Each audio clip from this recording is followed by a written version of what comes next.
see. Hello, Yes. team. Welcome to another ATP Geopolitics video with myself, Jonathan M.S. Pierce, but it's not just myself. I'm joined by my esteemed guest, Marika Mikiashvili, who is going to speak to us again, not for the first time. I've interviewed her before. We've had a chat about, and I'd advise you to go and watch that video. It's what I call an evergreen video. It's not a video that is so topical that you had to watch it at that moment and now it's no longer relevant. It's actually a really good introduction into Georgian history and culture and politics and where Georgia is at.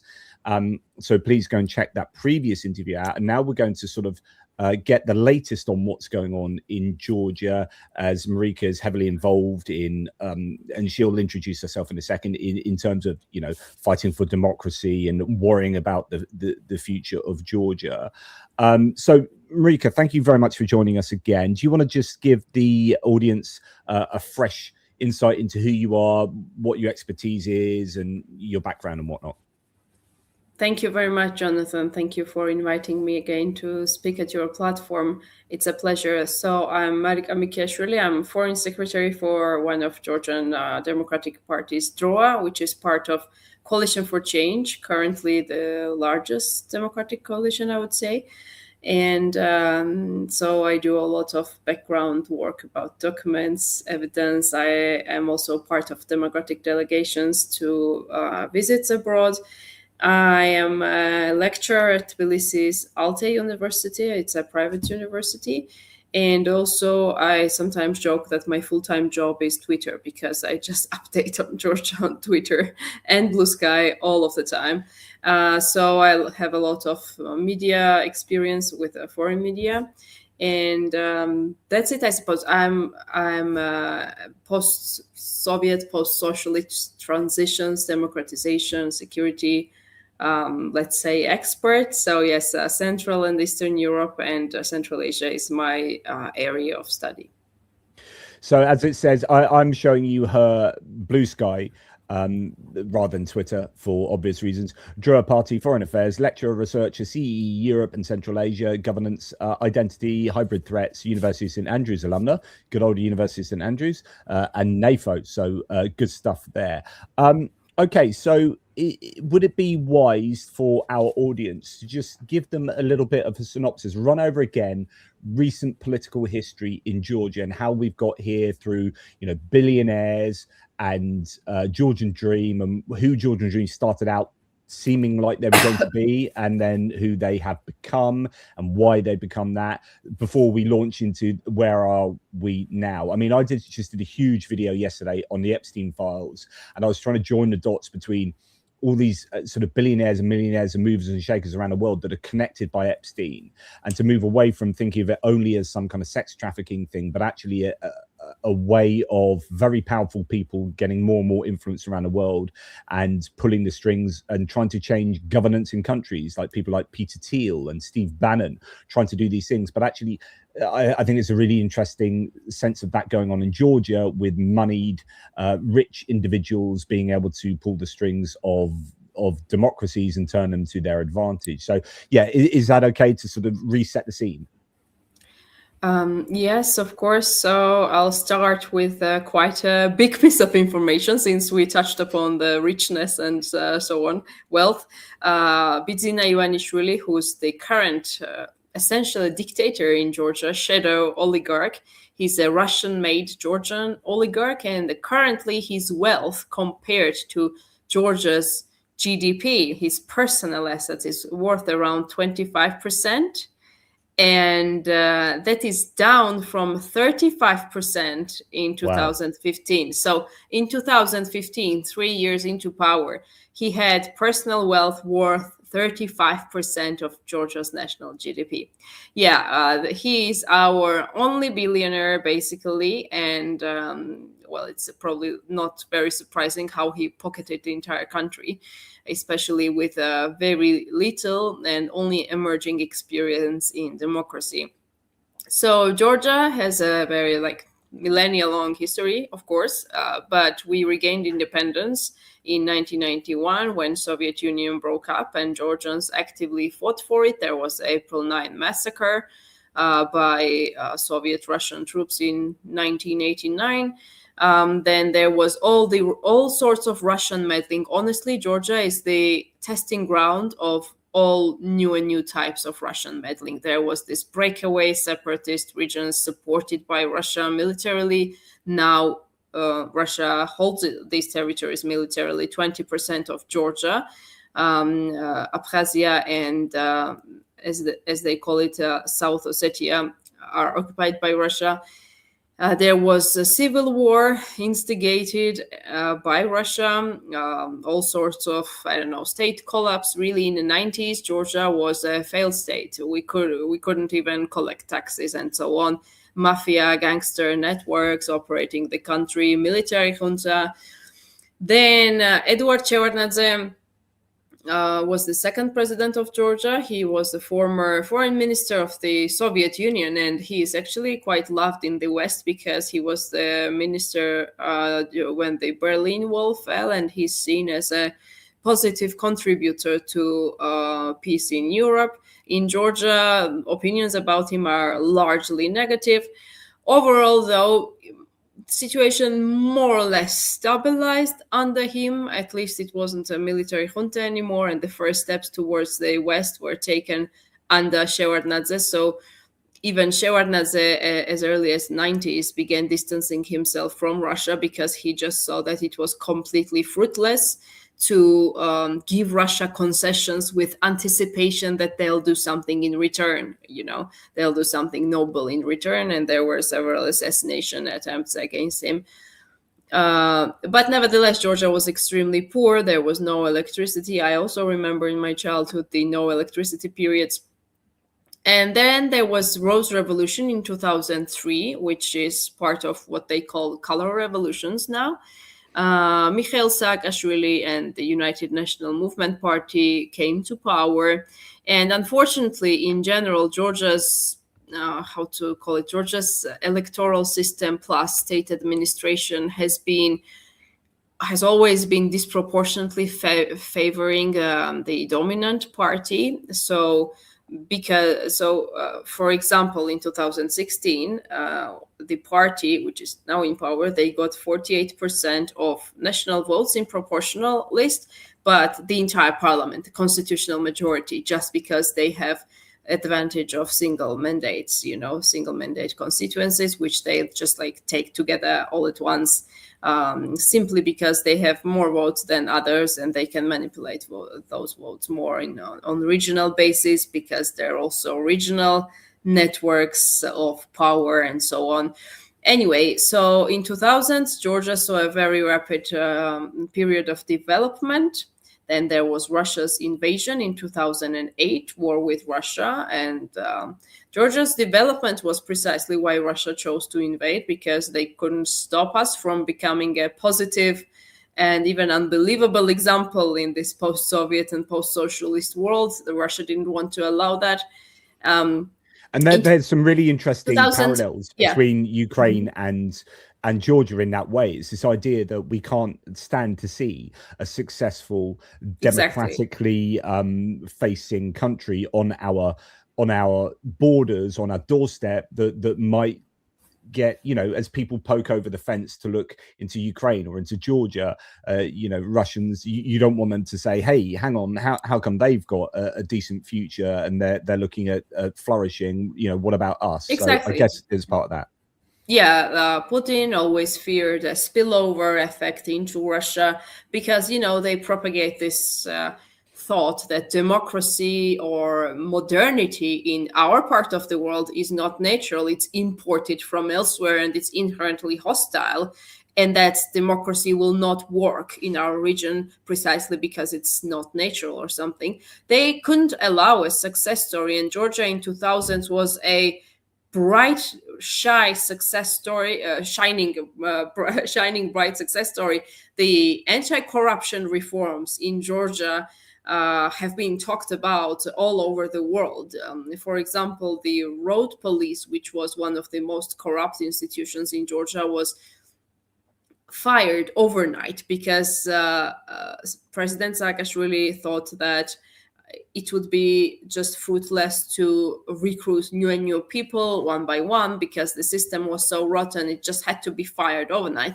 And then the new police was recruited from zero, and the petty corruption was absolutely uprooted in Georgia. And it was a phenomenal deal. It used to be like, stereotypically, Georgians in Soviet world used to be known as one of the most corrupt, and suddenly they're the best modernizers, and so on, challenging this Russian view of Caucasian people, or even any former Russian colony being inherently backward and needing Russia as a bridge to the modern world, So, and as I said, the spillover effect into Russia, Russians seeing Georgia or Ukraine or Belarus doing well, it's a threat to power in Russia. So the only way Russia could stop that was, or not stop that, but like slow it down, was this military aggression war, because before that they tried out everything. There was economic embargo, ethnic cleansing of Georgians basically from Russia. Like, they deported Georgians en masse as a leverage on the Georgian government. That didn't help them. Embargoes didn't help them, and so on. So after war, and 2008 is such a period in world history when we have Obama's Russia reset, and nobody wants to believe that Russia is the bad guy who violates international order. And it was much easier for them to condemn Georgia as a problematic partner to the West, with a so-called reckless president who can't behave, and he provoked Russia, or so on. So everyone in the world preferred Georgia to be more silent, less noisy, to not be a thorn in their perfect relations with Russia, let's say. So that was the international conditions back then. And domestically, Georgia. Well, just on the international condition side of things, I mean, I was just reading a book by Vindman about political realism and whatnot. And the idea that was in part this book, that actually the US really didn't do a good job of helping Georgia enough. It really, not that it should always be the US. I mean, I'm sure you could say the same about the EU as well at the time, but it was this idea that there was really not this willingness to stand up to Russia in terms of what was happening with their, influences in Georgia and whatnot. But anyway. Yeah, definitely, and unfortunately, it became worse under Obama administration, because he disengaged from the region. Same was the case with Ukraine. So there was this strategic vacuum in the region after 2008, after 2010. So by the time the Georgian Dream came to power, it was 2000. It happened in 2012. The population in Georgia was also needing something new. They were increasingly unhappy with the incumbent, with Saakashvili. Some people disliked him for the good that he did, the modernizing reforms and all of that, because this Soviet legacy institutions and families and the entire social, groups, they didn't see their place in New Georgia anymore, because they were there. They had social status thanks to corruption and nepotism and all that, and the meritocratic society that was being built in 2000s was not fit for them. They were afraid for their status, and it was, entire dynasties of families and institutions in Georgia. But also, sorry to interrupt. Yes, but people are also quite reluctant to embrace change. I think there's something in the human condition whereby this is what conservatism is. In political psychology, is this desire to conserve things as they are, and even if you are coming out of and we see this in Eastern Europe as well, I think, where people look back on the Soviet era with rose-tinted glasses is not really getting to grips with the reality of how difficult things were, but also if you're just coming out of that, then still wanting to hold on to it, not wanting what we would see as progress, seeing progress as a threat to the status quo, to your life as you know it. And oh my goodness, I don't, but this is a risk to go into a new future of and to embrace democracy, which is something I don't really understand or have no great experience of. And so this kind of reluctance to embrace the new and the change. Yes, you're absolutely right, Jonathan. That was exactly the case, especially in Georgia, which is quite a risk-avoidant society after all the wars, let alone the wars of 90s, several wars, internal, like civil, and also breakaway with Russian meddling and all of that. Yes, you're absolutely right. That was the case with quite a large sum of people, but by 2012, the incumbent government, Saakashvili and the UNM party, they also lost quite a big share of their original stronghold because of deteriorating human rights condition, concerns with democracy, concerns with prisoner treatment in prisons, and so on. So situation in 2012 was quite ripe for change, both at home and abroad. And this billionaire man stepped up, because before that the opposition spectrum was quite void. So he filled up that void, and he founded this Georgian Dream Party and promised people to walk a fine line between European integration and good relations with Russia, because of the environment, zeitgeist of that period. People still believed that it was possible to have good relations with Russia unilaterally, almost, that your behavior could make Russia change their mind. But practice shows that if Russia wants to undermine you, they do it regardless, right? So Ivanishvili was a good solution for everyone, also the West, because he promised that Georgia would be silent. He would no longer be a thorn in the West's relations with Russia. He said it quite publicly, and the embattled population was happy to hear that maybe there was a more stable period coming. As you said, like progress, all of this development was a lightning speed in Georgia. It was in 3-4 years that the country was absolutely unrecognizable in the 2000s.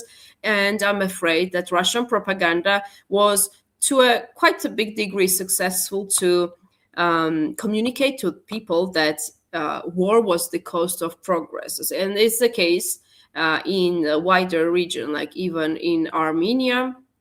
Russia likes to portray that the Karabakh War and the loss of control over Karabakh for Armenia is the cost of democratization and all of that. So, and same with Ukraine. So, Ivanishvili came to power. He was very much helped by this electoral system, where the party that has barely a majority or even a plurality of votes in national votes just gets the entire parliament. And Georgia is a hyper-centralized state. I often joke that if you want to change a light bulb somewhere in the village in Georgia, you need the central government's approval and the capital's approval. And this is just ridiculous, for real.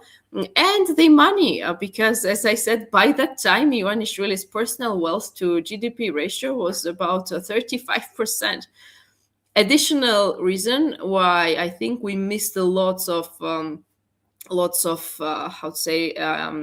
early signs of autocracy was the public and the political spectrum and Georgia's foreign partners had this illusion of security that it's not possible to bring Georgia back onto the Russian orbit because the public is so overwhelmingly pro-EU.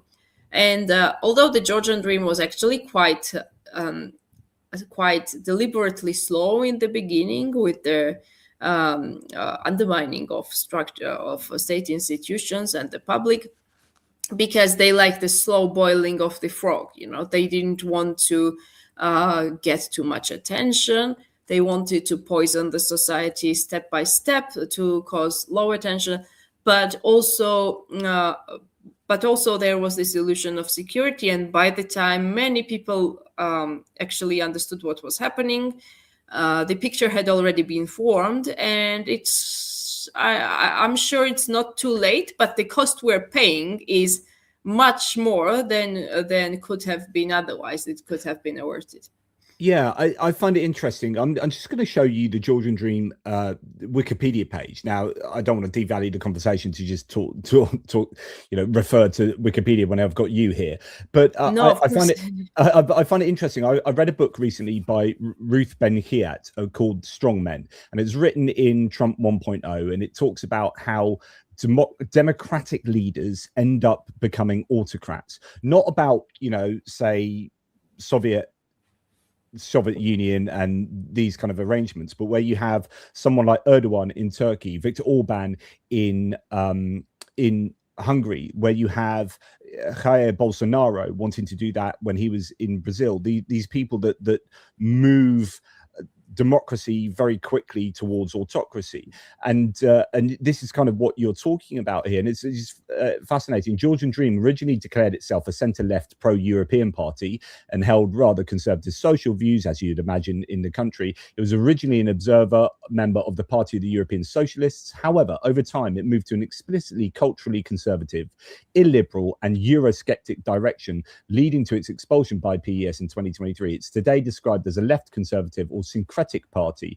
Despite remaining to the left on fiscal matters, in foreign policy, the party officially supports a balancing act between European integration, which I don't think it really is interested in, and pragmatic relations with the Russian Federation. Their opponents have accused the party of anti-Western and pro-Russian foreign policy, with the party denying the allegations. And it goes on to talk about Georgian Dream has promoted conspiracy theories, including claims about deep state, shadow government, globalists, Freemasons, Great Replacement, George Soros, Global War Party, etc., etc., etc. And it's so often that we see those things together, those conspiracy theories that George Soros is the enemy of the world, that, globalism, deep state, and all this that you see happening with MAGA America.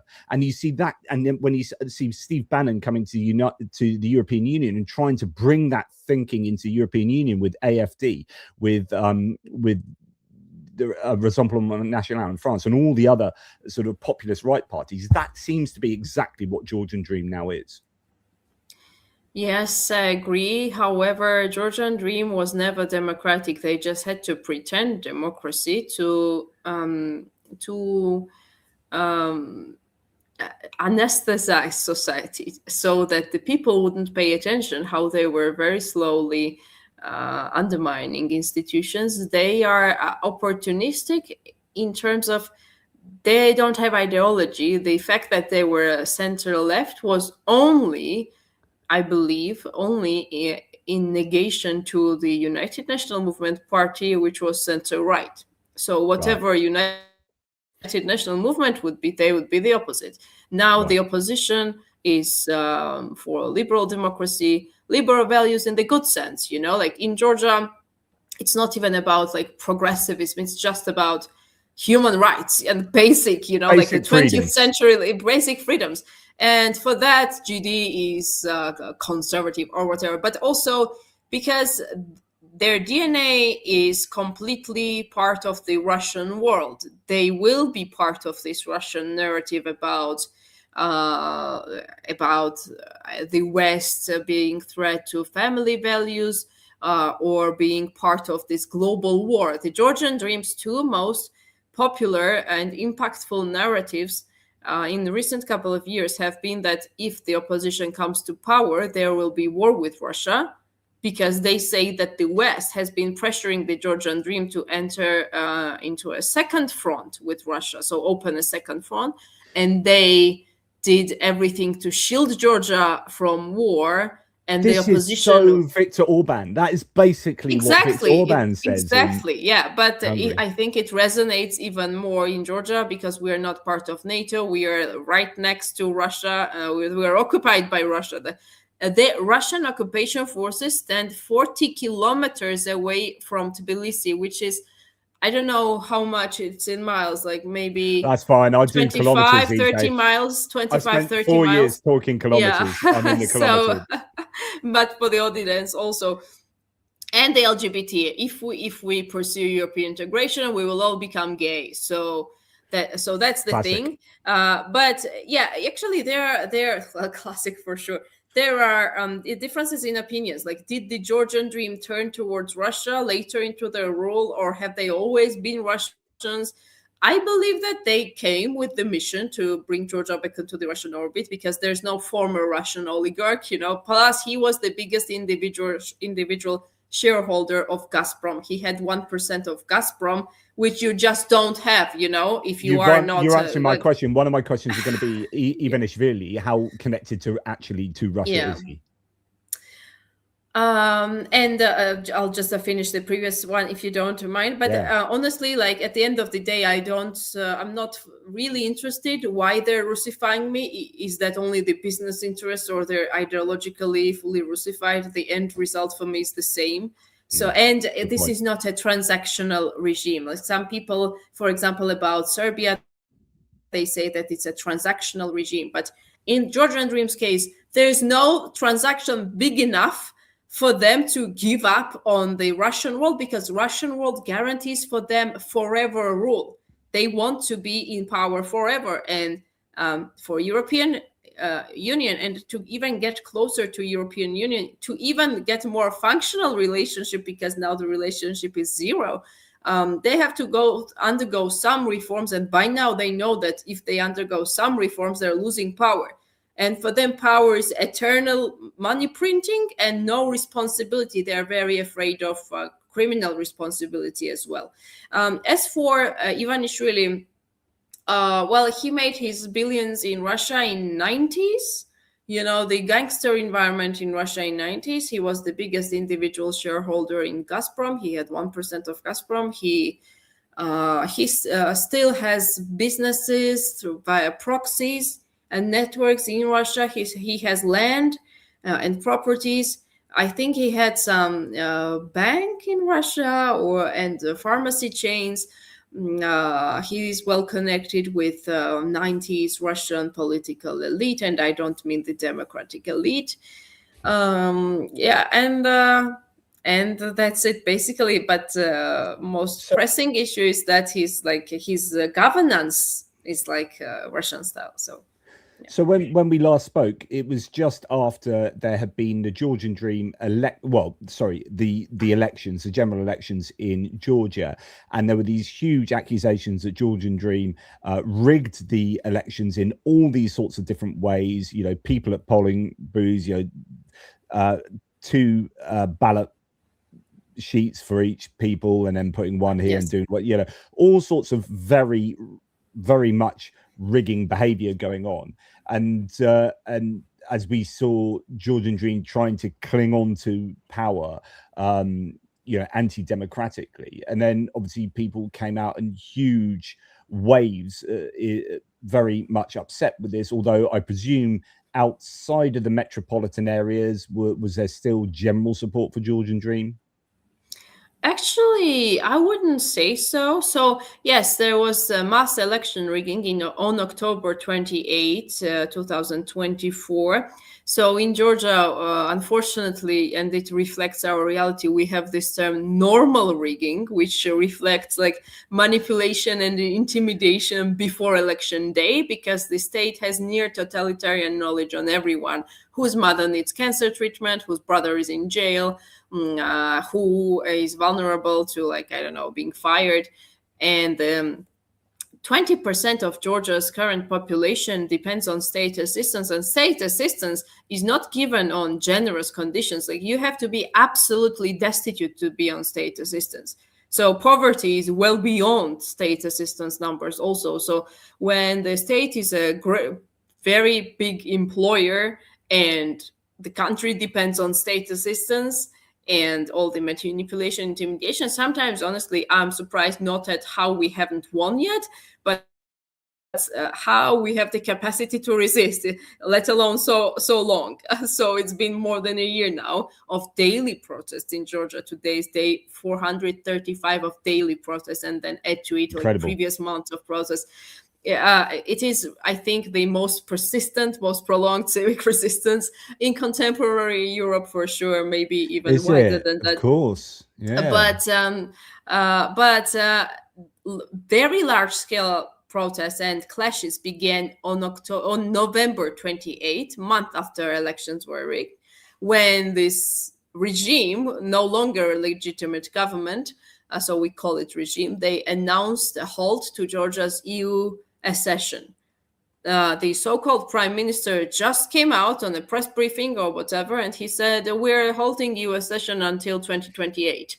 And then everyone understood that they were halting forever, because, like, what are you waiting for in 2028?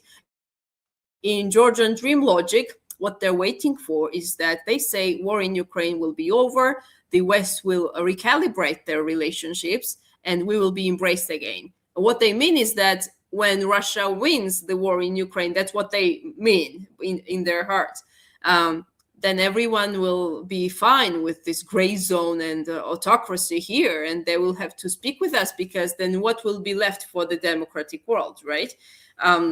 They cannot say they support Russia out loud, but it's like beyond obvious at this point. So there were the big clashes, and actually it was well beyond Tbilisi. It was, I would say, the most geographically spread protest in Georgia we've ever seen. Many small towns protested for months and months. Some small towns of 8,000 people still protest every day. So it was extremely geographically widespread, and it wasn't even a spillover from Tbilisi. That evening, protests were simultaneous everywhere. So the entire country just went out in the street wherever they were. Was it the capital or the small towns or something? However, of course, the protests last in capital much longer. There are some cities that still hold it, but in regions, the intimidation is much stronger, because their power structure in smaller towns is much bigger and more powerful. And there was this mass torture of protesters in November, December 2024, let alone, so we had crackdowns before that, like this foreign agents law in April, May. I remember that I was part of all of those. And while we were afraid for our safety, in spring 2024, I never had this feeling that I'm afraid for my life for being there. But in December 2024, that was very much the case. I even remember the threshold day that happened. It was the November 30.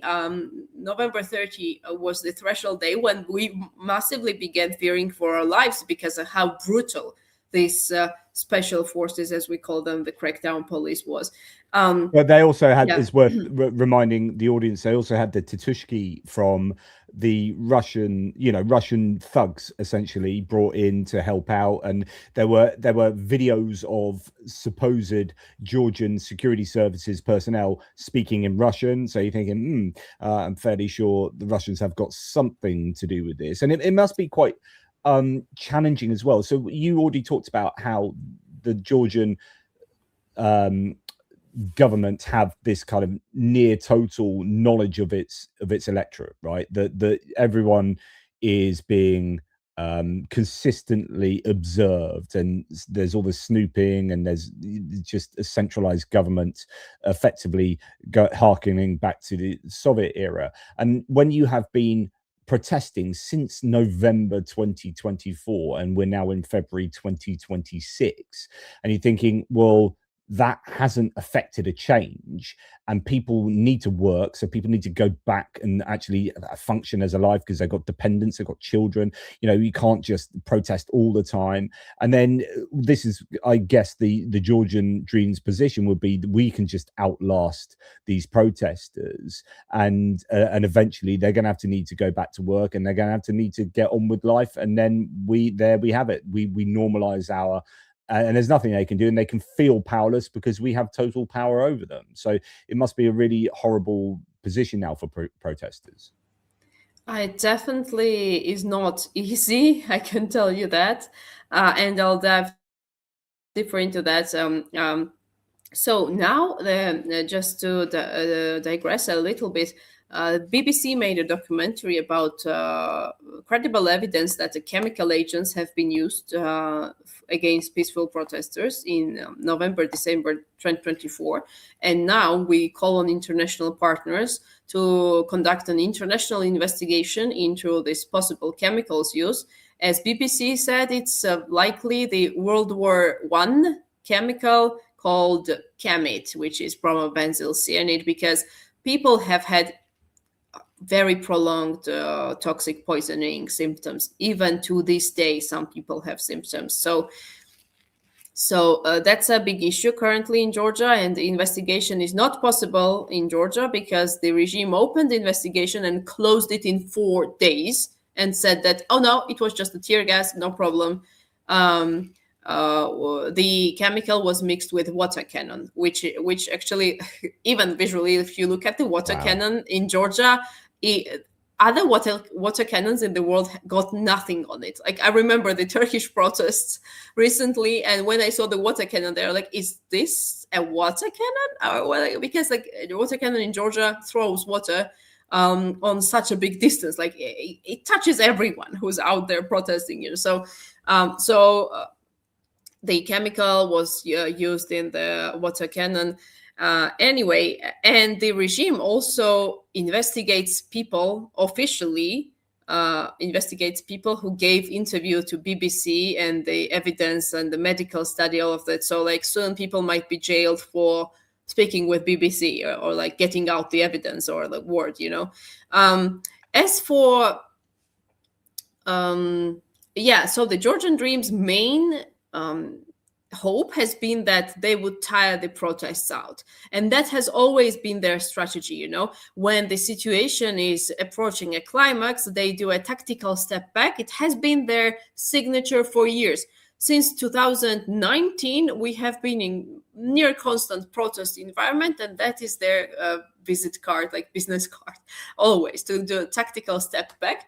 And in December 2024, they realized that if they proceeded with crackdowns, it's already a miracle no one died, because although they were careful to not kill anyone, and survivors, they recall that when they were being tortured quite frequently in police vans, and that is, by the way, a similarity with Belarus.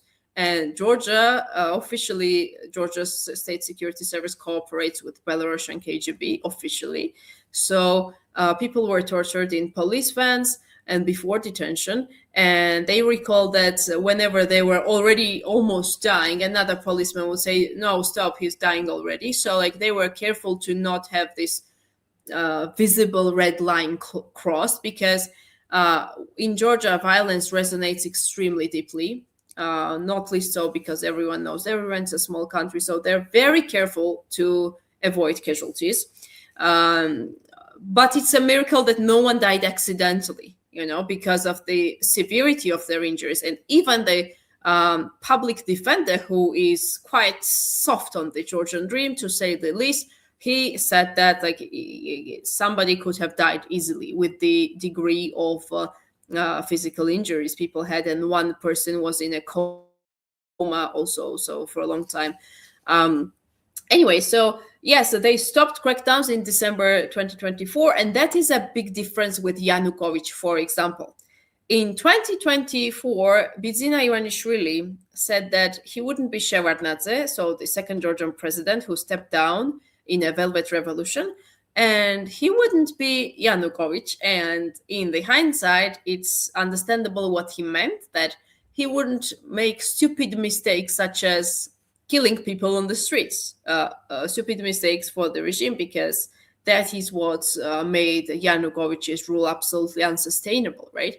So he resorted to this strategy of tiring protesters out and to suffocate us all through financial fines and financial suffocation, legislative suffocation. They imposed fines. Have you experienced this personally? You like this kind of pressure from the government? Financial. Honestly speaking, I don't know why. I am one of extremely few people who protested daily who has not been fined. And on some occasions, I've been paranoid about it. I was thinking, because everyone around was fined multiple times, I was thinking, what are they preparing against me that is so bad that even they feel bad to put these heavy fines on me? So I'm absolutely surprised why this hasn't happened. But I am a textbook example of how to say now foreign agent or foreign collaborator, because according to the very recent laws that they will be adopting early February now, even taking part in Georgia-related events abroad, and speaking about Georgia, that is punishable up to 6 years in prison. And we don't know what wording they will adopt, but according to some interpretations, even domestic transactions, like if my mother sends me money for groceries, we could both go to jail. So like a transaction from any person to any person in money or in goods, if this could be used for political purposes, both parties are punished. So and now another law that they are adopting is they are criminalizing calling the regime illegitimate. They're criminalizing not recognizing the legitimacy of constitutional bodies, so-called. So I haven't been financially targeted yet in that regard, but like I'm definitely checking lots of boxes on on like legislative bans that they are now adopting. And on financial, so their first thing to throw at protesters, the first non-violent but suffocating thing was this fines. It was $1,800 for protesting. So that, yeah, that's and straight away. It's 4 times the national median monthly salary of Georgians. So it's a big number in absolute numbers, but compared to salaries in Georgia, it is insane. So people, most protesters have been fined. Most of them have their accounts frozen by now. So many lost their jobs. People have been completely financially ostracized because of protesting, let alone the legislative thing. Now people are now several people are in jail on administrative basis in jail for several days for protesting on a sidewalk. They've been standing on a sidewalk, and if they commit this grave crime for the second time, they might be in jail for up to 1 year under criminal sentence. So that has been the Georgian Dream's hope to tire out protests. However, now we are in this condition that protests are not tiring out. Yes, people are absolutely frustrated, physically exhausted, but everyone understands that we just can't stop, because even this more modest scale of protests that have been happening daily, and by the way, on every Saturday there are larger scale of protests. So we're now, yeah. So do you think Georgian Dream are allowing these protests as a way of letting off steam? That if they recognize that if they didn't allow anything, then maybe it'd be like a pressure cooker, and the pressure builds up, and by allowing limited, very constrained protest, it is actually allowing you guys to feel like you're making a difference, to let off your steam, but actually it won't make the difference. They're predicting it won't make any actual difference in the long run. I would say that used to be the case initially. For example, after they stopped with violent crackdowns in mid-December 2024, I think the first few months of 2025, they imposed these heavy fines, and then they were hopeful that maybe this will stop people. But no, then there's this limbo, this complex situation where they want the process to end, but they can't. And now the fact that they're criminalizing even protesting on a sidewalk means that they don't want this protest to be happening anymore. So the thing was that people kept protesting anyway. And what could the Georgian Dream do? Either they would toughen legislation, which they're doing, or they could physically prevent people from protesting. And For the longest time, the routine of the protesters, daily protesters, was to close the road in front of the parliament. They Rustaveli tried Avenue. several, yes, precisely. They tried to prevent the road closure several times during these months via police force. But that's the thing. Like Georgians, those people who are already back into their routine, quite frustrated. They need to feed their families. They can't keep protesting daily. They still have this mental checkbox that protests are still happening every day, and they're happy about it. And whenever there was some threat to those protests, like suddenly the police showed up and they're preventing road closure, they were coming out. So that was the thing, the core protesters are the baseline that signal to everyone, both at home and abroad, that the situation is not normalizing. The regime cannot normalize it. They cannot solve their legitimacy crisis. And then when they wanted to get rid of these people physically, more people came out. So that was the dilemma that the Georgian Dream has been facing, I would say. And if I may very quickly say, the limbo is still there because currently we don't yet have the consolidated unified front to push for a win. But the Georgian Dream also cannot extend control over every single sphere of life or something, because a successful dictatorship needs to ban all sorts of protests and needs to control even average population. What the Georgian Dream is trying to do is that they're trying to get rid of these protests, but they don't want the discontent of their repressive measures to spill over into the so-called general population, because with the general population, they still try to portray normalcy. So, and then we haven't yet won, they haven't yet lost, both sides keep escalating. So we are in this prolonged limbo, as I say. Yeah, because my main question was going to be, what do you realistically think you are achieving right now, and what do you realistically think you can achieve? Because obviously you can't change, like Georgian Dream have political power in the parliament, as in they've got the majority, they can make whatever rules they want, so you can't stop that from happening particularly. And so is it just becomes merely just a statement? I don't say merely, but is it functionally just a statement that we as a population aren't happy? What are you stopping them from doing?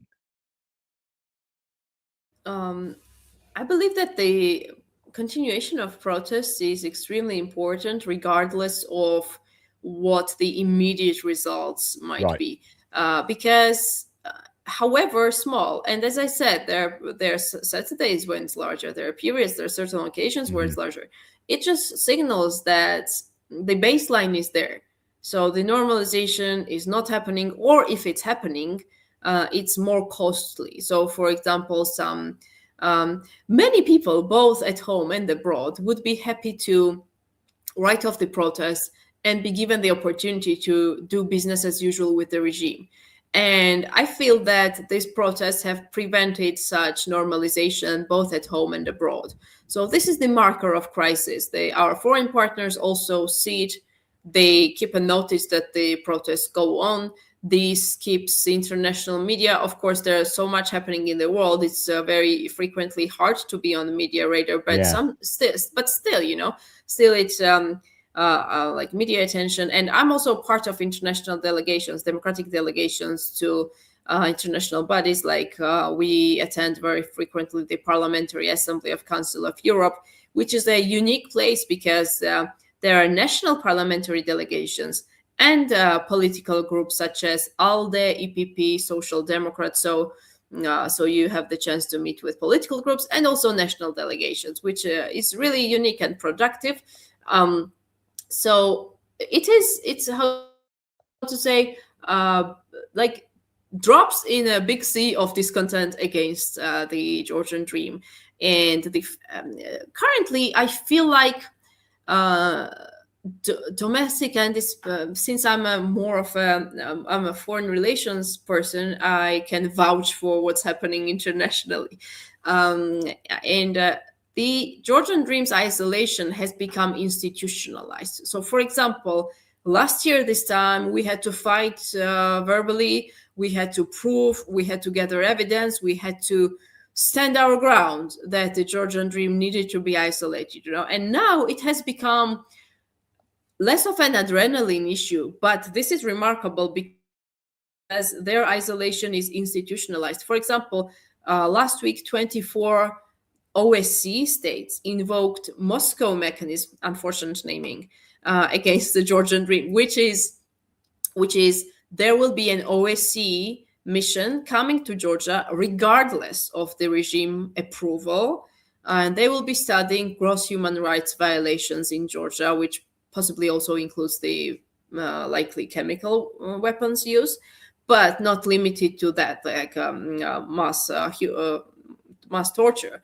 And some even UN human rights experts, I think it was quite soon after this mass torture, I think it was January last year, when they spoke about command responsibility. So the fact that Moscow mechanism has been invoked, it has only been invoked in grave cases like Yugoslav wars, Ukraine war, Chechnya, Russia, Belarus, Turkmenistan, Moldovan war. The only more or less normal case of invocation was in 90s in Estonia about the citizenship law, about not granting citizenship to ethnic Russians, but Estonia cooperated fully and satisfied the concerns of international partners.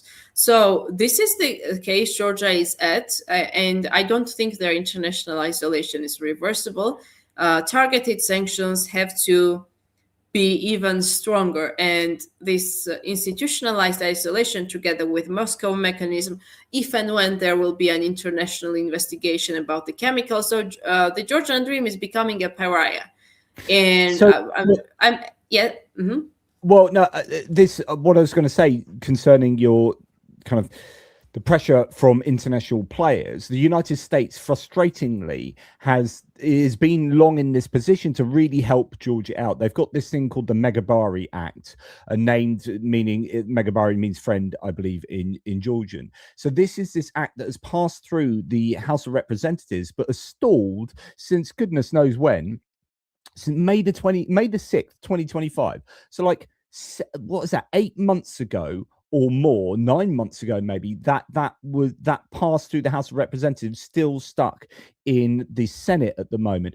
Stated aims of the legislation are to strengthen democratic practices, human rights, and the rule of law in Georgia, while countering authoritarian influences, particularly from Russia, as well as China and Iran. So there's a good piece of legislation that has been championed by a number of people over the last couple of years, but it's taking forever to get through Congress in the US. So, like, does that mean that you're just relying on Europe at the moment, the EU, the OSCE, and other elements of the European Union to help you out? I mean, is there help coming from the United States?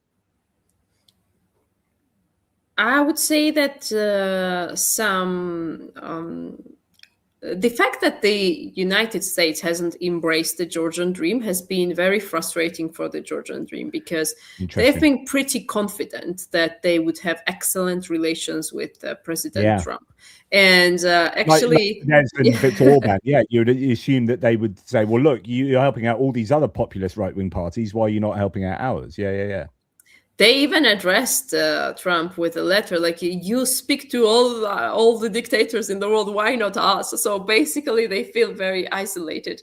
And the Georgian Dream's big hope and the bargaining chip, I think they overestimated this, but has been Georgia's transit position. So they wanted to say that, okay, it will be a dictatorship here, it will be a fait accompli. So what will the West do with it? So they speak with other countries, right? They speak with Central Asian countries, they speak with Azerbaijan, even though there are human rights violations, right? So what's they going to do about it? They need our transit. But like, funnily enough, Georgia has been quite sidelined now with the Armenian-Azerbaijani rapprochement and the TRIP, which is the Trump route for between Azerbaijan and Armenia. So Georgia's bargaining power has dropped, but also what the Georgian dream keeps underestimating is that Georgia does not have a self-sustained economic resource for a successful dictatorship in the country. For example, there's no oil. Their entire money apparatus or money infrastructure comes from international illicit transits, routes, behavior, like especially after Russia's full-scale invasion in Ukraine in 2022. Georgia's economy has restructured completely to accommodate Russian sanctions evasion, I don't know, international trafficking, you name it. Whatever you can name about international criminal networks, I guarantee there has been an article in reputable outlets about Georgia being a transit or a host, whether it's narcotics, whether it's Russia sanctions evasion, Iranian sanctions evasion, trafficking of Thai women for illicit world fertility schemes. Like they've been there was the human trafficking of extracting their eggs against their will for international fertility, like dark side of it. So like everything and anything, the call centers are a big part of Georgian economy, or how networks get rich in Georgia. The call centers that, to say it very easily, they rip off international retired people. They include them in some schemes, whatever. So that has been a big part of Georgian economy. Even if you just look at Georgia's export to Central Asian states like Kazakhstan, Kyrgyzstan, it has skyrocketed in the last couple of years. And that means things enter Central Asia from Georgia, and then go to Russia, like car re-export, and retail and so on, chips, maybe microchips. So Georgian dream largely depends on that. So they don't have self-sufficient economic resource for dictatorship. At the same time, they're as strong as their grip is, it's also quite fragile because they also largely depend on projecting normalcy to so-called average population in Georgia, and that is a risky game because it's a small country. Everyone knows everyone. So many people now have like relatives, friends in jail. You have to try very hard for repressions to not spill over into average population.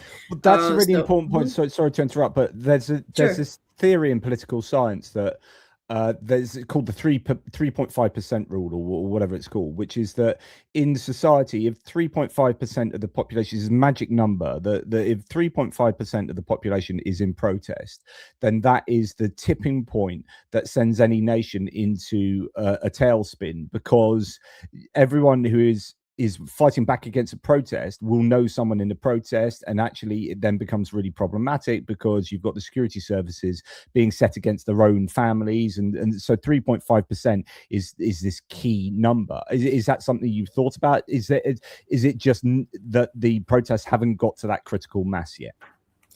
Actually, protests have surpassed that critical mass a long time ago.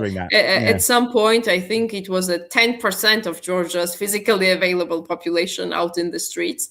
Wow. But maybe not 10, but 7 for sure, 7, 8 for sure.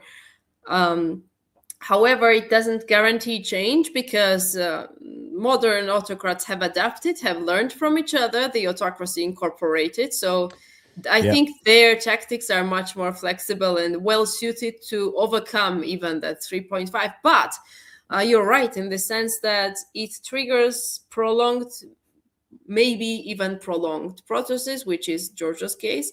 That is just irreversible, I believe, because there is no point of return for the Georgian dream. How long it will last, how much suffering it will cause is still up for debate, and we shall see it. But it will be very hard for them to stabilize because they don't have what it takes to successfully stabilize a dictatorship in Georgia. There might be more or less quiet periods out of public passivity, but as soon as there's something, whether it's another Georgian Dream mistake or something hopeful, like some progress about consolidating a unified front, things can spark up overnight. And by sparking up, I don't mean violence, just to be clear, also for the regime propaganda media listening to every word I say. So, so it's easy to activate Georgian population quite fast, but it's of course frustrating that currently part of it depends on, again, Georgian Dream mistakes. But it's it's always an issue. Why haven't we already achieved a unified front, a consolidated alternative, a big tent movement that would be opposition plus opposition parties plus civil society organizations plus regime prisoner families who are absolutely unyielding? But it's it's not a unique how to say, negative quality about the democratic process in Georgia. Many other democratic movements also struggle with consolidation of alternative, like, for example, in Serbia currently. And financial suffocation does not help. And in addition to but does financial suffocation, sorry, does financial suffocation of Georgia actually does it help? Do you get this sense of like, well, then we'll just isolate ourselves and we just cut ourselves off from the world if you don't want us? It's a bit like what Russia's done. Like, it's embraced being a pariah state, and you talked about normalization and adapting, so economically adapting. What Russia did is economically adapt to the sanctions that were put on them after 2014 and the Crimean annexation, right? So the US and Europe did sort of go a little bit at Russia. It wasn't nearly hard enough, but they were quite severe sanctions, but they just learned to adapt and live with them, and society just then accepted that, and then their economy adapted to that. So likewise with Georgia being this pariah state and being all this pressure being put on them, did they not just get this sense of, well, screw you guys, you don't like us, we'll just exist over here and we'll hang out with our mates Russia, but we'll essentially just adapt to that, and over time people will forget about the glory of democracy and the aspiration for wealth and whatever, and they just get used to existing in the situation in which they found themselves in? I don't want to be That's negative, a great question. No. It's an absolutely great question. It needs to be asked. Thank you for asking that question. I'll say that, of course, there are no guarantees or a recipe that can help in this situation. But if there's a chance at Georgia's liberation, and I believe there is, it is through isolating Georgian Dream and accelerating the pace. So I don't believe that whitewashing them or like window dressing something or extending the hand and like normalizing them to some degree helps Georgians. And thankfully Georgian population agrees with me on this, because they would so much rather have clarity than an endless disaster of half dictatorship that keeps prolonging human suffering and keeps draining the country. Because, okay, the past 12 years, maybe most Georgians didn't experience a hard dictatorship per se, but up to 1 million people left the country. And now Georgia is 3.7 million. So people saw what has been happening until now as a slow death anyway. And many are like, okay, if we're dying anyway, we might as well have the correct diagnosis. So maybe then we can do something about it. So isolating Georgian Dream is not taken by Georgians as isolating Georgia, and that is a great aspect about it. They want Georgian Dream to be isolated. Anytime somebody shakes hands with them, it upsets Georgians very much, and that is why Georgian Dream is extremely sensitive about it. And if they're ever invited somewhere at a conference or something, which doesn't happen very soon, but sometimes it does happen, they are so eager to find somebody in the corridor, quickly shake hands with them, and then their propaganda media goes on like, oh yeah, we are legitimate. So So they're very sensitive about it. And I would say, unlike Russia, again, we don't have a self-sufficient economic resources for dictatorship. Unfortunately, I realize that it's not only a population factor. There has to be a geopolitical shifts happening to a degree, but still it's a more fragile control than Russia, with all of this vast security apparatus intertwined with natural resources, all of that. And in Georgia, still there is a huge percentage of pro-EU, pro-Western population, which part of them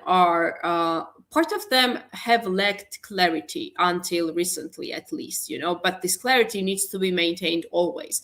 The people need to be told who is the guilty party in deteriorating relations. So when US have been very clear about the Georgian Dream's misbehavior, that helps. And in Georgia, one time my colleague said that in Russia, getting sanctioned is a badge of honor, ideologically, but in Georgia, it's a big social shame.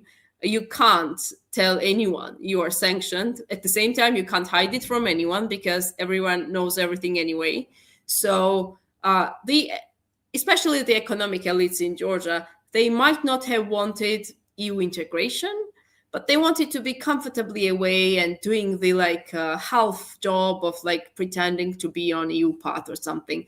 I'm pretty sure Georgian elites, they woke up in a dictatorship. They rushed through it. So this is not entirely what they signed up for. And that is why whenever there is a more consolidated alternative, and we, the democratic parties, are working on it, it could be very easy to trigger change in Georgia. Because if I may say the last thing, it's not that people don't want change. It's just that, unlike Ukraine, people see that anger alone has not been enough. And now they want anger plus a plan of action.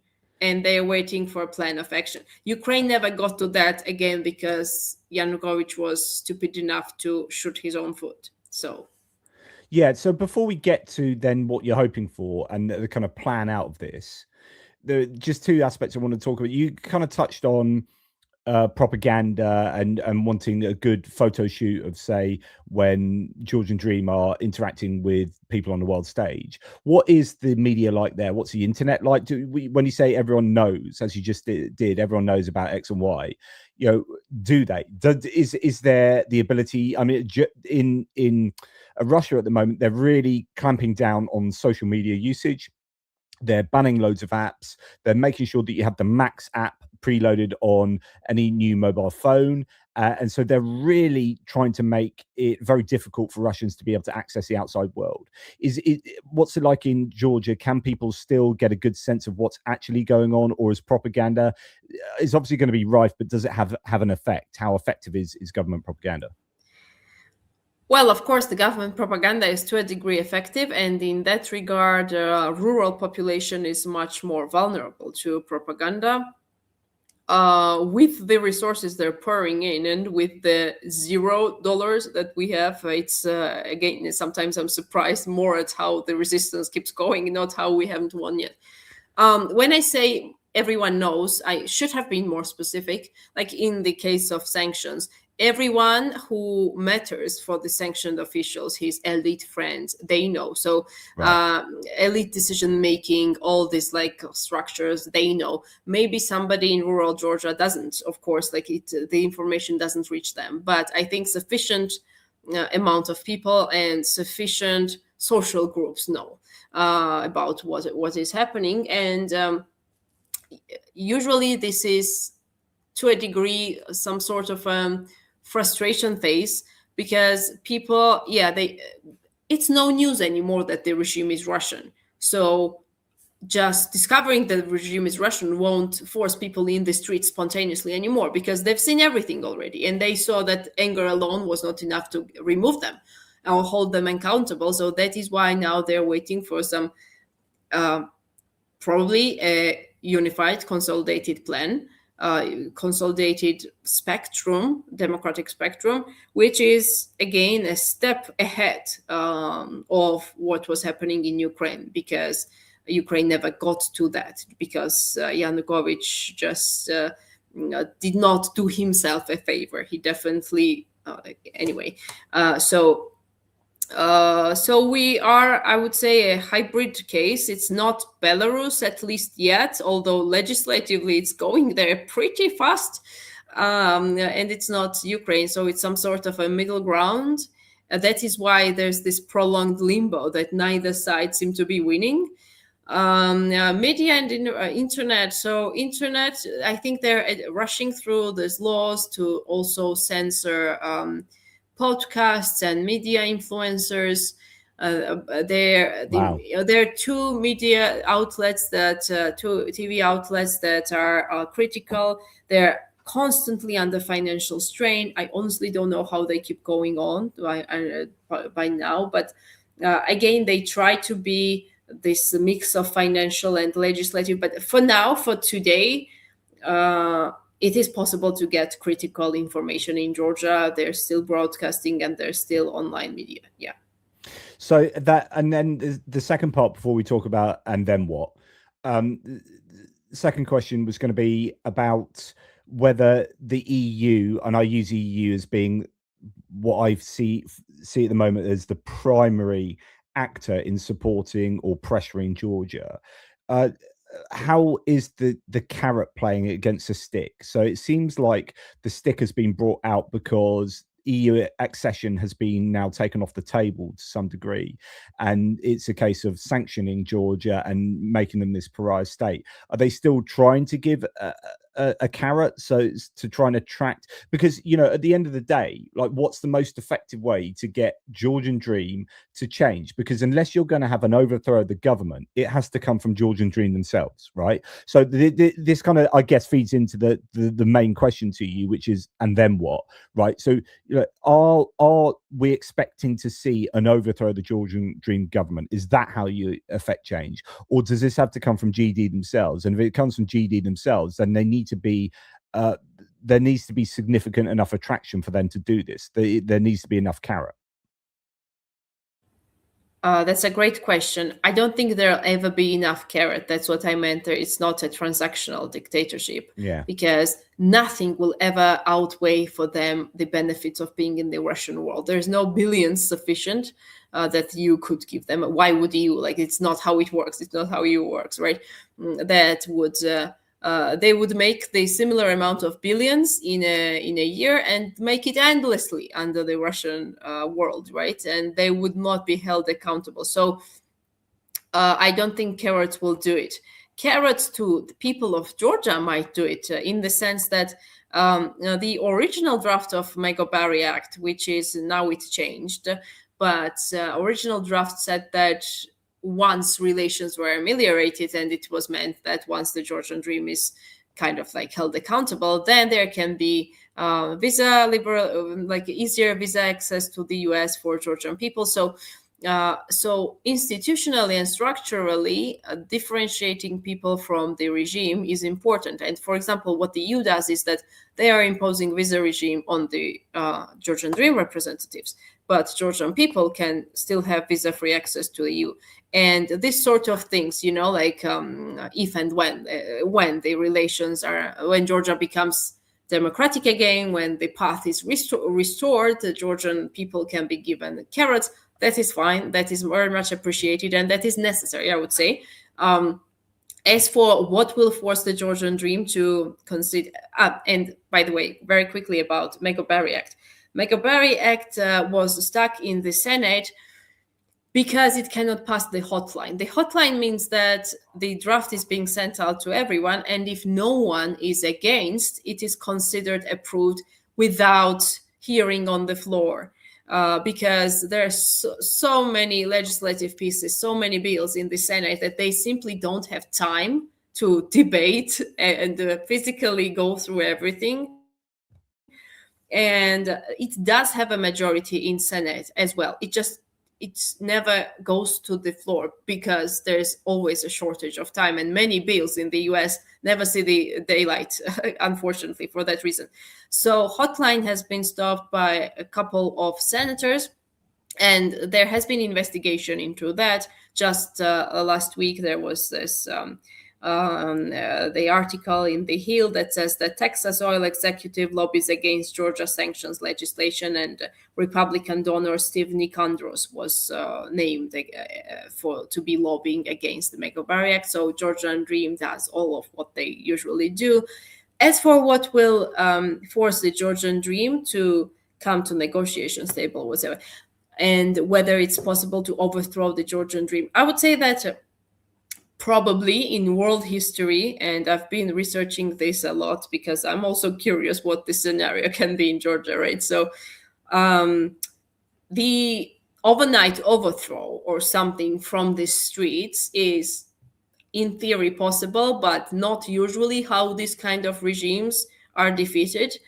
If they do something reckless again, if they force people into complete infuriation or something, I don't know, maybe. But we have been advocating for non-violent, disciplined resistance and non-cooperation with the Georgian Dream, both at home and abroad. So isolating the regime at home and abroad, with, in a way, this is in a way accelerationism, like putting the Georgian Dream mask off, and by them criminalizing, calling them illegitimate, shows how much they are actually reacting to lack of domestic cooperation, lack of international cooperation, and the fact that they are isolated both at home and abroad. Like, for example, no one has entered the parliament because it's fraudulent.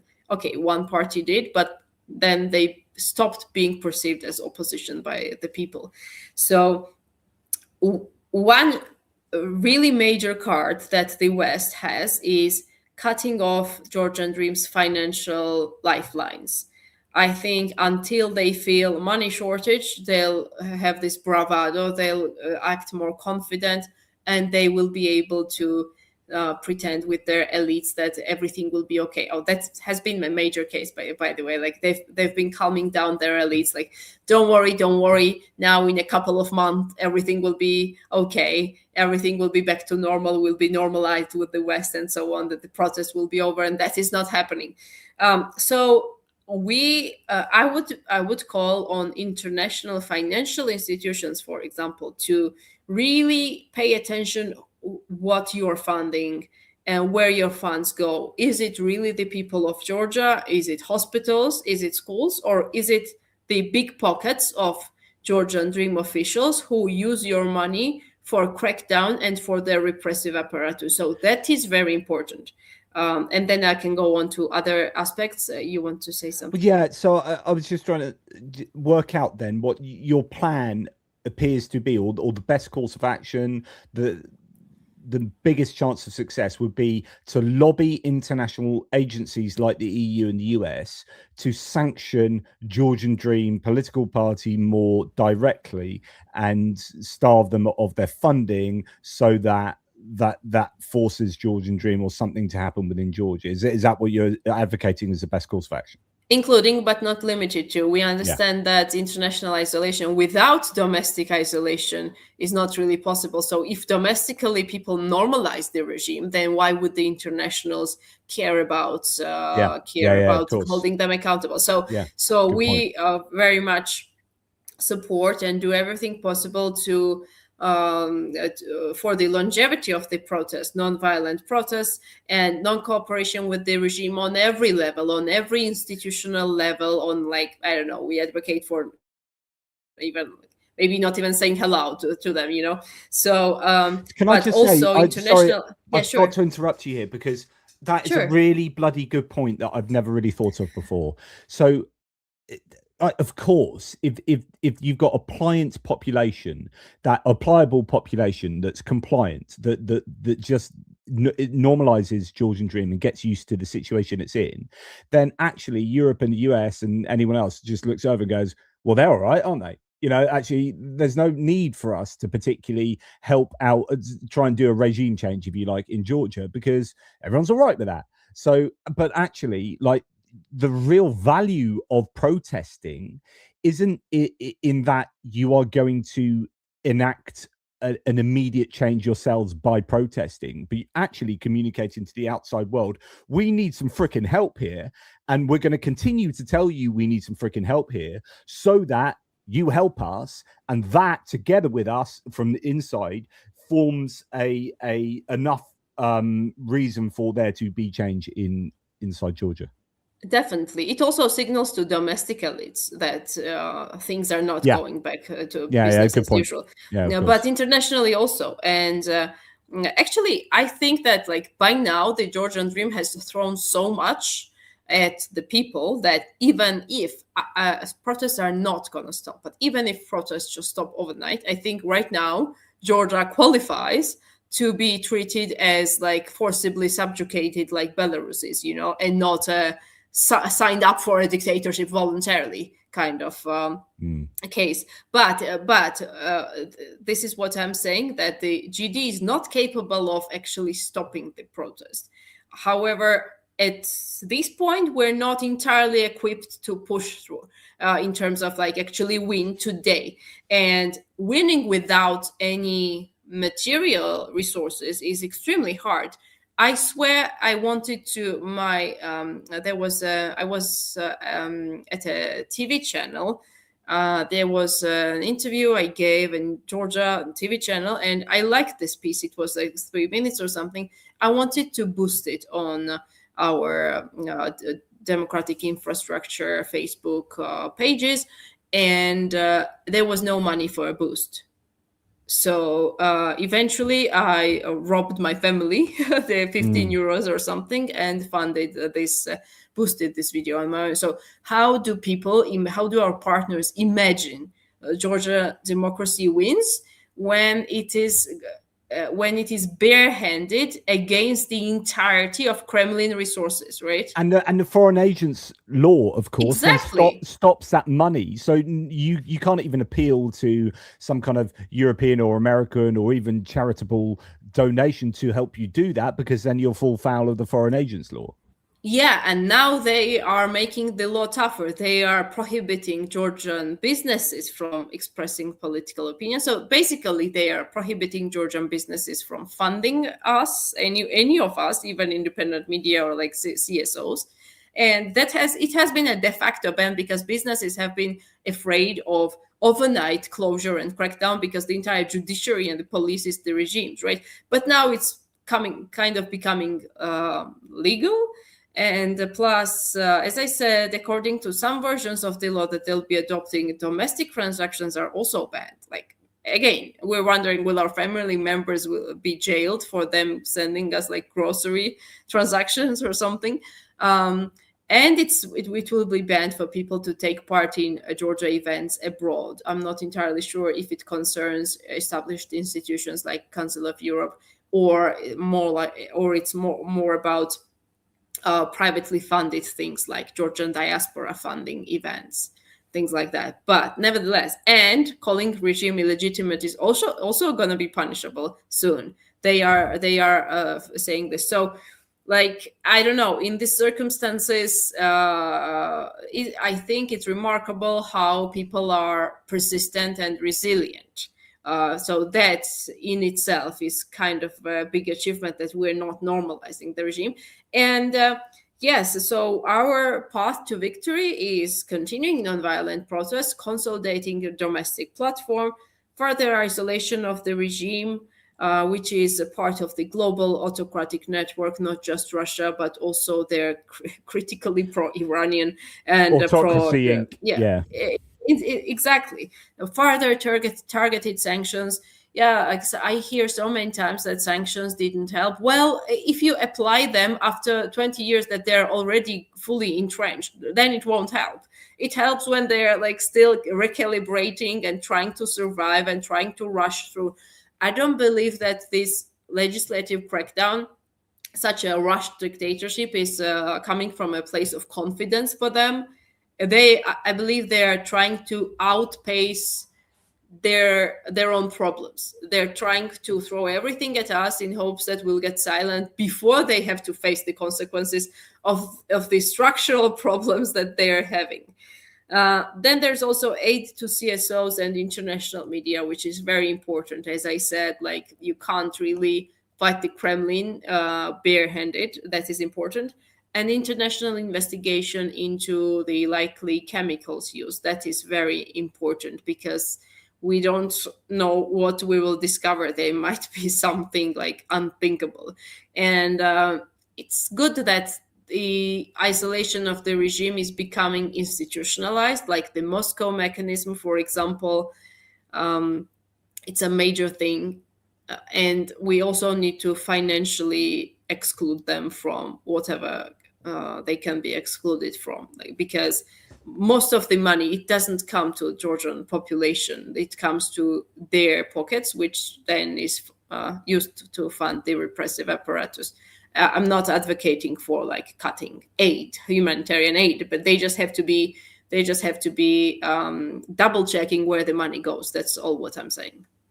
Yeah, so I guess, you know, what we as international people, you know, non-Georgians would I guess, how can we help? It would be to support our governments in approaching Georgia in a way that you've just stated, that we need to be electing people who are more internationalist in their outlook. So, for example, and I don't want to get all parochial in the UK here, but I don't think Reform UK as a political party with Nigel Farage are going to be particularly concerned with helping out Georgia as much as, say, a more European-centric, more globalist-looking political party. So we need to be careful who we elect in order to help Georgia, and this is a long-term thing, right? But how else can we help? Like, what can we do? I mean, I'm trying to help by platforming you to communicate to the world that there is still this issue that is unresolved. But you know, how can my audience help? Thank you so much. And what you do is how to say, like a stepping stone for everything else. If there's no information out, then there's nothing. So thank you very, very much for everything you do.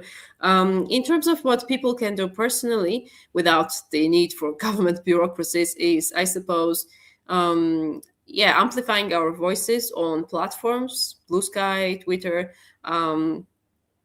or pitching Georgia stories to media, reminding their local media, national media, that Georgian struggle is still there and that it's part of this interconnected network of global struggle for democracy. It's not an isolated I really think case. it is, yeah.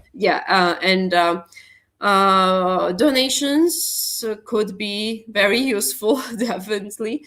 And also, I sometimes, for example, ask for donations for some groups on my platforms.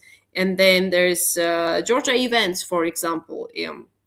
Maybe people could cooperate with Georgian diaspora to hold Georgia awareness events where they can invite also their local politicians. I myself was in Milan last week, and in Milan there was this Georgia event which was organized by Georgian diaspora there, as well as an Italian association, Europa Radicale. And they had this BBC documentary shown about the chemical poisoning. And then we had a discussion on Georgia. There were Italian politicians. There was me. There were survivors and victims of the regime, including their crackdowns and their chemical poisoning. There was media. There were people attending. So it was actually really good. And it was a good example of why the regime wants to criminalize such activities. Then Italian media followed up with articles about this issue. So that created the environment, you know. This one event in Milan created quite a Georgian environment in Italian media and so on. So these kind of things are quite important that can be done from grassroots up. Yeah, that's brilliant, and thanks for that full sort of rundown of how we can help. I mean, I'm going to add to that, Marika, and I'm not sure that this definitely helps because, like, you know, then Ukrainian victory, of course. Well, yeah, there is that. Definitely, Ukraine prevailing will definitely help Georgia. Yeah. But when I am in a place where I can get hold of a bottle, I do try and get hold of a bottle of Georgian wine, just to try and like help out Georgia in that little way. But I don't know if that makes any difference. It makes me feel better. Look, that's great. It's obviously got a great wine heritage, Georgia being the first place, indeed the birthplace of wine. So just as we meander to the end, I'm just going to go through some of the comments that people have made in order to either thank them for support of the channel, but also the comments and questions to you, just to run through a few quick Q&A, if that's okay. Yes, of course. Cool. Thank you very much to Graham Baker and to David L for their very generous memberships to the channel, and AG Simo as well. Thank you. You guys are legends, and thank you for being interested enough to be here, of course. Golden Retriever Zoomies says, how do people organize these protests? Are they always ongoing so people know they can join anytime, or is there some kind of, WhatsApp groups or social media? That's every evening at the Rustaveli Avenue at the Parliament. Every evening, everyone knows that after work, like from 7, 8 p.m., there will be protest. If there's an additional protest happening, that is distributed through social media. Yeah, like we put cards on stories on Instagram, Facebook, or create Facebook events. In Georgia, Facebook is still quite big. So, and there are also signal channels distributing information. So there's this baseline protest that is there. Everyone knows is there around like 8 p.m. And if there's something additional, we share information on social media. And I guess people know each other now at these protests, and there must be some kind of community feel to people being brought together with a common aim. Yeah. Yes. Ronnie here says, has Saakashvili been talked about? You did mention him and his situation, but you haven't mentioned his present situation, which is poisoned in a hospital. He's in jail. Oh, he's in jail. In jail. He's in jail. He's been returned to jail. So he was in hospital for a few years, but it was a jail hospital in the sense that he was a prisoner at hospital. But now he was taken back to jail. I'm not entirely sure about his health at the moment. There have been periods of ups and downs. I hope everything is okay with him now. But honestly, personally, I think that as long as the Georgian Dream is in power, they will not let him out. Yeah. Ronnie then says, since Saakashvili, I've been a great fan, I presume, of Georgia, and the people are proving that the support is real, hoping for relief for your country. So thank you for that, Ronnie. Thank you very much. Thank you, Johnny Nevregard, for some Norwegian love there. Appreciated, my friend. And then we have JR, who is great support for the channel. He says, I assume that if possible, you would prefer to minimize the amount of money flowing to those in power. Is there sufficient transparency around ownership structures and political connections to make that feasible in practice? In other words, is it realistic to identify which companies or brands are linked to whom and to decide which ones to boycott so that consumer spending can still exert at least some influence? That's a great question. That's a great question. Yeah, definitely. So mostly I meant international grants, which come to governments, come to public structures. And what I mean is that public funds and public grants are appropriated to be used against the population quite frequently. Again, I'm not advocating for a blanket ban on all aid. It has to really be studied. Does it come to actual hospitals? Is it actually coming to the people, or is it funding the repressive apparatus? As for companies,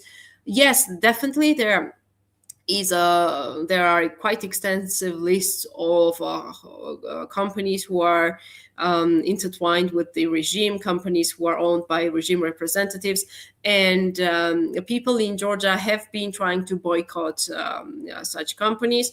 But I need to say that actually, for example, strikes is a great mechanism of influence internationally. But in Georgia, the economic system is not really conducive to strikes, because we don't even have trade unions. Like, maybe we have something on paper, but it doesn't. The economy doesn't even include trade unions. And although I'm economically more right wing, I've come to appreciate the power of strikes and trade unions in this process.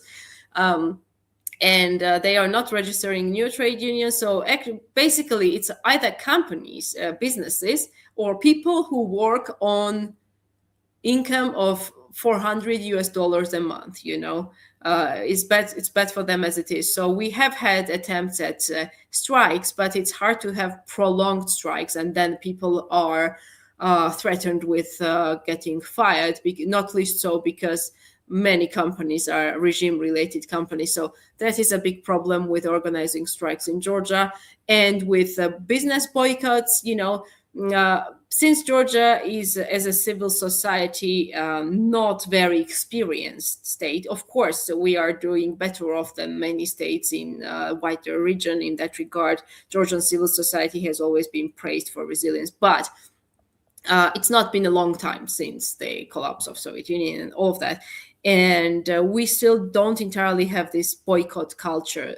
So yes, some people boycott some businesses, but then others have the argument that all businesses eventually are with the regime anyway. Or we have this weird situations where, for example, there has been one like company chain which is pro-regime, but their branches went on strike against the regime. And then there are companies that are known to be against the regime, but they didn't actually participate in strikes or any tangible step against the regime. So then people are confused, like, okay, who am I boycotting and why and to what degree? And at the end of the day, they need to buy groceries, they need to go to pharmacies and do the restaurants. So that is a big problem. So in theory, it's possible, but in practice, implementing these boycotts is a little bit problematic. Yeah. And pretty much the last question for you. What are the Georgian-Turkish governmental relations like, Marika? And that's an interesting one because obviously Turkey is just to the south and is an important neighbor. You got Armenia and Azerbaijan, and that I was trying to show previously that in fact, let's find that because it's worth reminding ourselves of the geography. If I just show you this, just trying to draw on here the fact that it's a really important trade route, a transit route, through the Black Sea, through over the Caspian Sea to Black Sea and then out into the Mediterranean, or you have to go kind of through Iran and Syria, which is a bit dodgier. And so that, this neck of the woods is pretty important, right? But you've got Turkey below here as a very important quasi-European NATO ally. What are the relationships like? What's happening there with regard to support or not support? Honestly, it's a great question because I myself need to get into the undercurrents of this relationship. On paper, it seems that there are no problems between Turkish and Georgian, Turkish government and Georgian regime or Russian regime in Georgia. But at the same time, there's no big and profound friendship like it is with Viktor Orban in Hungary or something. So it seems more like functional than brotherly or something that is too much intertwined with the Georgian dream. So it's a different issue with Azerbaijan and Armenia because now the Georgian dream says that they support Armenian people, but I believe they are undermining Armenian government for their this progressive distancing from Russia. And lately they've managed to upset Azerbaijan as well because of some deals and trade routes and all of that. So it's extremely interesting. Well, thanks, Ozzy Bugger, for that question. Look, as we come to an end, I just want to echo these thoughts. Marika, a brave and intelligent woman. Thank you, Michel Jean-Tailleur. And Lagmonster, Marika is on the channel. Nice to see someone intelligent for a change. What? Thank you so much. For a change? What are you talking? Anyway, yes, no. Yeah, she gets it now. Horrendous comment. So that's cool. And this one coming from Shawmy, who says she's extremely easy to listen to, understand her message, free Georgian people. So yeah, thank you, means a lot. Thank you. And we have Slava the Georgian people from an Armenian. So Chris Hainoff or Chris Shainoff, I don't know, either one or the other. Thank you very much. Thank you so much. If I very quickly say, actually, the more I learn about Armenia and Armenians, the more I think it's a tragedy that Georgia and Armenia have not been more interconnected, as nations. And I joke that one good thing that came out of this dictatorship in Georgia is that people have a newfound enthusiasm for Armenia and Armenians because we appreciate how well Armenia is developing. And currently, at this very moment, I'm also in Armenia. I'm being interviewed from Armenia. So yes. Interesting. And so, yeah, and Armenia has had this really interesting development because it's actually successfully coming out of the sphere of influence of Russia at the moment, and together with Azerbaijan, and they kind of to some degree put aside their differences, and at the same time both of them seem to be rejecting the Russian influence. And Armenia was the country that Russia was supporting openly, and now Armenia is saying we don't want to be in the CSTO. We don't want to be a part of the Russian world so much. And I guess Georgia can look at Armenia and say, actually, there's a model, maybe. So yeah. Well, Georgia is under a Russian rule. For me, it's a Russian occupation regime, so they will not look at Armenia as a model. Georgian people do, and as that's I said, what I mean. That's what I mean. Yeah. Georgian people definitely do, and I would say that tourism from Georgia to Armenia has increased a lot too. For example, and not only tourism.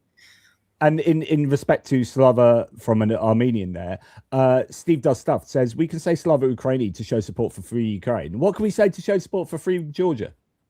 I love this question. I've been asked this several times. And whenever I see Slava Georgia on my comments in Blue Sky or Twitter, I love it because it's also interconnected to Ukraine. It's so sweet. Sakartvelos Gaumarjos, which is kind of like cheers to Georgia, would be the most natural for a Georgian speaker, Sakartvelos Gaumarjos. But since the word is easier, I sometimes tell people they can say Dideba Sakartvelos, which is like glory to Georgia. And then people write Dideba Georgia. So Dideba Georgia. But I'm personally fine and actually quite enthusiastic about Slava Georgia because it interconnects it with Ukraine. Nice. Yeah. That's easier for us because I was just going to try and repeat what you just said. I was like, I'm not doing that. Dideba Georgia can be possible. It's just three so syllables. The Georgian word for Georgia is not Georgia.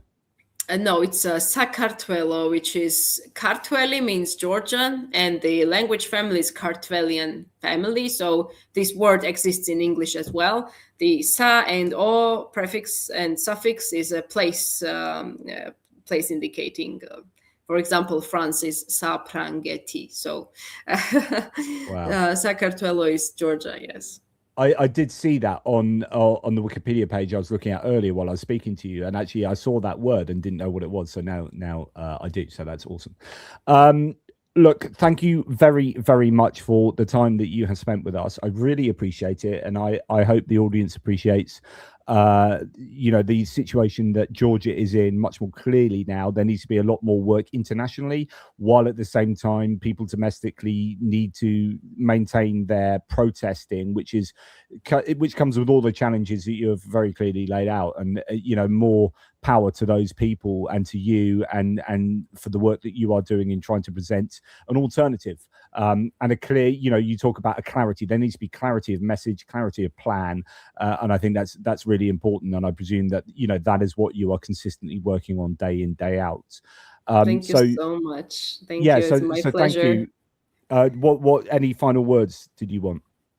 No, nothing really. Just thank you for the opportunity, Jonathan. And it's been my pleasure. And thank you for the audience who's been very encouraging. And I needed that today. So thank you so much. Awesome. Well, we're here to help. We're here to help, quite literally as well. So go and support all the ways that you've heard to support Georgia, guys. And please, I am just about to set off my hits and losses video that I couldn't release. It was a bit late today, and so I haven't released it at the same time that I was doing this video. So it's going to be a premiere, which means it will be a kind of live, but I won't be doing it live. It's pre-recorded, but it'll come out live, so you can continue to chat. If you're not bored of each other already, go and join in the premiere, which is just starting now. I'm clicking the publish button, so that's now premiering. So that's that. Thank you, Marika. Let's do this again when you definitely. Thank you. When you have anything to say that you want to say, please hit me up, and you're always welcome on whenever you want. So thank you for your time. Thank you. My pleasure. You take care. Everyone have a great day. Thank you, Jonathan. Bye. Exactly. Everyone have a great day. Thank you for the supporters. Thank you for the mods. Thank you for the subscribers and the members and all that kind of stuff. I really, really do appreciate you. Stay on the line, Marika, and we'll say goodbyes in the green room. But in the meantime, everybody, toodle pips and Slava Georgia, because that's easy to say.